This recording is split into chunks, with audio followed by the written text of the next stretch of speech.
ഡോക്ടറെ കയ്യേറ്റം ചെയ്ത പ്രതിയായ പോലീസുകാരനെ കോടതി വിട്ടയച്ചു. ഒരുമാതിരിപ്പെട്ട എല്ലാ പത്രത്തിലെയും ഒരു ചെറിയ കോളത്തിൽ ഒതുങ്ങുന്നതാണെങ്കിൽ പോലും ഈ 1-2 ദിവസമായിട്ടുള്ള ന്യൂസുകളാണിത്.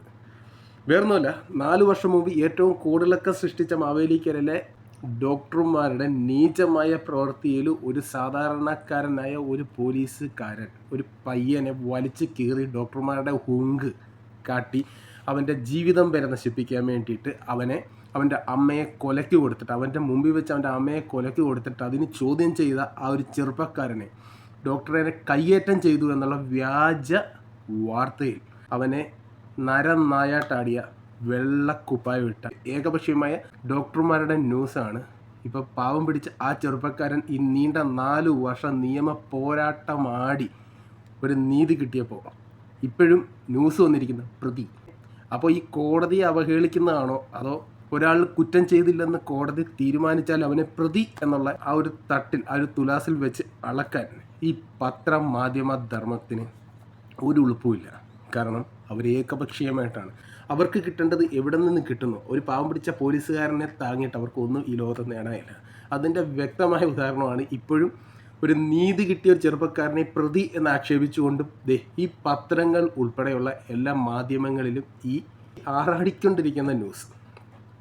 പത്രമാധ്യമ ധർമ്മമേ നമസ്തേ. ഒരു 4 വർഷം മുമ്പ് ഈ പാവം പിടിച്ച ചെറുപ്പക്കാരൻ ഒരു പോലീസുകാരനായിപ്പോയി എന്നൊരൊറ്റ തെറ്റിൽ ഡോക്ടർമാരുടെ അസോസിയേഷനും പത്രമാധ്യമ കൂട്ടങ്ങളും വേട്ടയാടി ആ ചെറുപ്പക്കാരനെതിരെ 4 വർഷം മുമ്പ് ഞാനിട്ട പോസ്റ്റാണ്.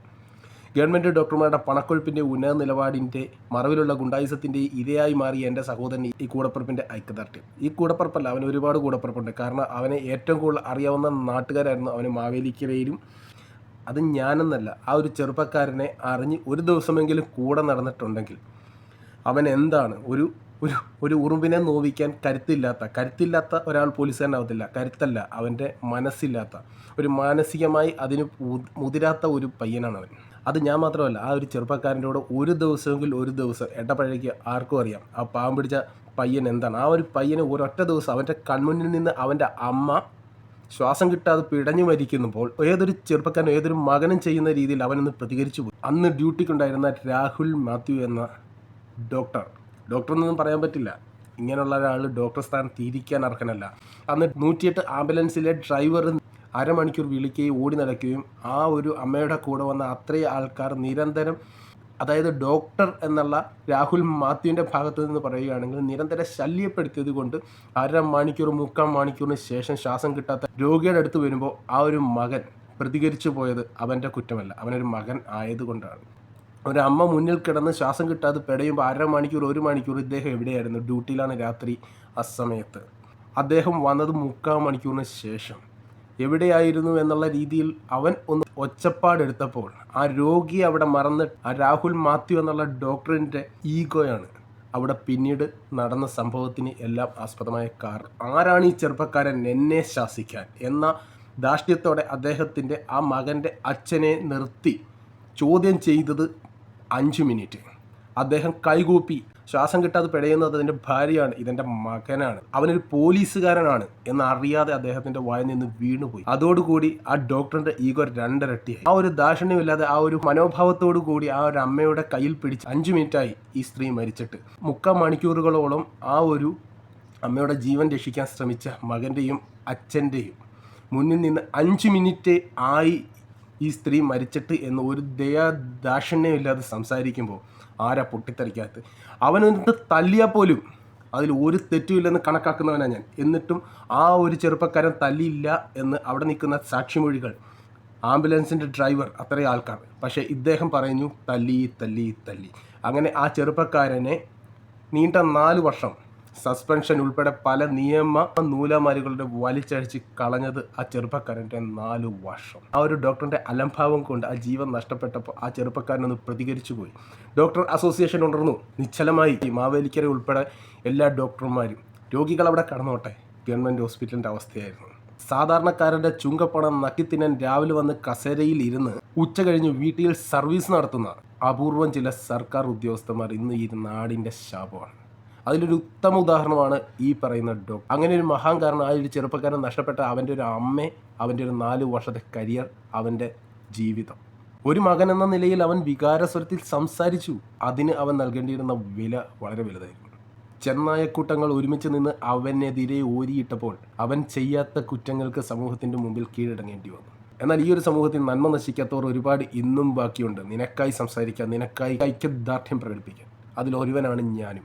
പിന്നെ എൻ്റെ പോലീസ് സഹോദരങ്ങളോട്, ഇന്ന് അഭിലാഷ് എന്നൊരു വ്യക്തിയാണ്, നാളെ ഇതുപോലെ കുടുംബം പോലും മറന്ന് ഈ മഹാമാരിക്കെതിരെ അന്ന് യുദ്ധം ചെയ്ത് അവൻ്റെ ആ യൂണിഫോമിൻ്റെ കടമ നിറവേറ്റുന്നതിനിടയിൽ പൊലിഞ്ഞുപോയ അവൻ്റെ അമ്മയെ മുന്നിൽ നിർത്തി അവനോട് വേട്ടയാടി ചെന്നായി കൂട്ടങ്ങൾ നാളെ നിങ്ങളുടെ മുന്നിലും ഇതേ രൂപത്തിൽ, ഇതേ ഭാവത്തിൽ, ഇതിലും നികൃഷ്ടമായി പ്രത്യക്ഷപ്പെട്ടേക്കാം.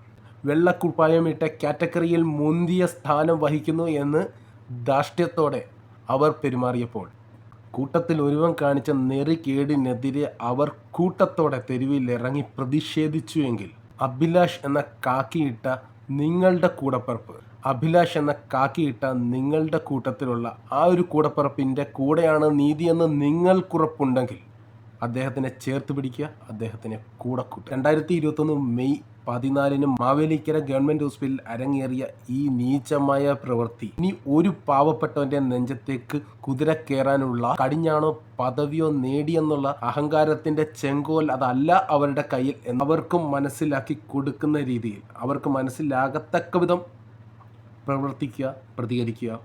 ഓരോരുത്തരും നമ്മളെ സേവിക്കാൻ വേണ്ടി നമ്മുടെ ചുങ്കപ്പണം കൊണ്ട് സർക്കാർ നിയമിച്ച നമ്മുടെ സേവകർ മാത്രമാണ് അവിടെ ഇരിക്കുന്ന ഓരോ ഡോക്ടർമാരും ഓരോ നേഴ്സുമാരും എന്ന പൂർണ്ണ ബോധ്യത്തോടു കൂടി നമുക്ക് അന്തസ്സോടെ ആരുടെയും മുമ്പിൽ ഓച്ചാനിച്ച് നിന്നിട്ടോ 10 പൈസ ഇല്ലാത്തവൻ എന്നുള്ള മുദ്ര കുത്തിയോ ആയിരിക്കരുത് നമ്മളവിടെ കയറിച്ചില്ല. നമ്മുടെ അധികാരമാണ് ഓരോ ഗവൺമെൻറ് ഹോസ്പിറ്റലും അവിടുത്തെ പുഴുക്കുത്തുകളെ കണ്ടെത്തി നശിപ്പിക്കുവാൻ ഓരോ പൗരന്മാരുടെ കൂടെയും നിലകൊള്ളുന്ന കാക്കിയിട്ട പോലീസുകാരും രാഷ്ട്രീയ പ്രവർത്തകരും ഒരുപോലെ നിന്ന് ഇനിയെങ്കിലും മുന്നോട്ട് നീങ്ങുക, മുന്നോട്ട് പ്രവർത്തിക്കുക.